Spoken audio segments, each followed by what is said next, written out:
Saudaraku, razia plat kendaraan BL asal Aceh yang dilakukan oleh Gubernur Sumatera Utara Bobi Nasution ternyata mendapat sorotan dari berbagai pihak.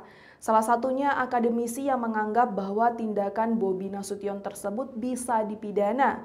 Pasalnya tindakan tersebut dianggap penyalahgunaan kewenangan. Berikut informasi selengkapnya. Saudaraku, razia plat kendaraan asal Aceh atau BL yang dilakukan oleh Gubernur Sumatera Utara atau Sumut Bobi Nasution telah menghebohkan publik. Tak hanya itu, hal tersebut juga mendapat sorotan dari berbagai pihak. Termasuk para akademisi yang menilai bahwa tindakan Bobi bisa dipidana lantaran dianggap sebagai bentuk penyalahgunaan kewenangan. Tindakan Gubernur Sumatera Utara Bobi Nasution menghentikan truk berplat Aceh dan memaksa sopir mengganti plat menjadi BK saat masuk wilayah Sumut adalah bentuk penyalahgunaan kewenangan yang tidak dapat dibenarkan secara hukum.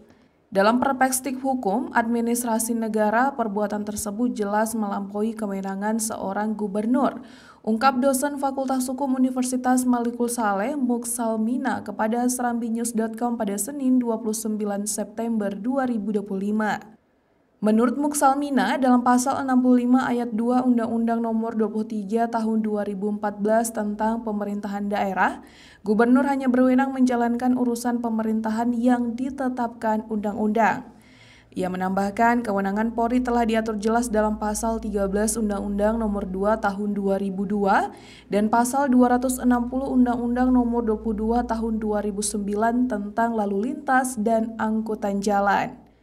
Dengan demikian, tindakan Bobi dapat dikategorikan sebagai ultra virus, yakni melampaui kewenangan hukum. Lebih lanjut, Muksalmina menjelaskan bahwa dalih Bobi terkait pajak kendaraan bermotor atau PKB juga tidak berdasar. Gubernur Aceh Muzakir Manaf atau Mualim juga memberikan tanggapan yang tenang, namun tegas terhadap tindakan Gubernur Sumatera Utara Bobi Nasution yang menghentikan kendaraan berplat BL dan meminta agar platnya diganti menjadi BK. Mualim meminta masyarakat Aceh untuk tetap tenang dan tidak terpancing emosi. Ia menegaskan bahwa Aceh tidak akan memulai konflik tetapi tidak akan tinggal diam jika aspek hukum. Tak hanya itu, beberapa senator Aceh juga menyoroti tindakan Bobi Nasution tersebut. Bobi menyebut aksinya bukan razia, melainkan sosialisasi pajak kendaraan untuk meningkatkan PAD Sumatera Utara.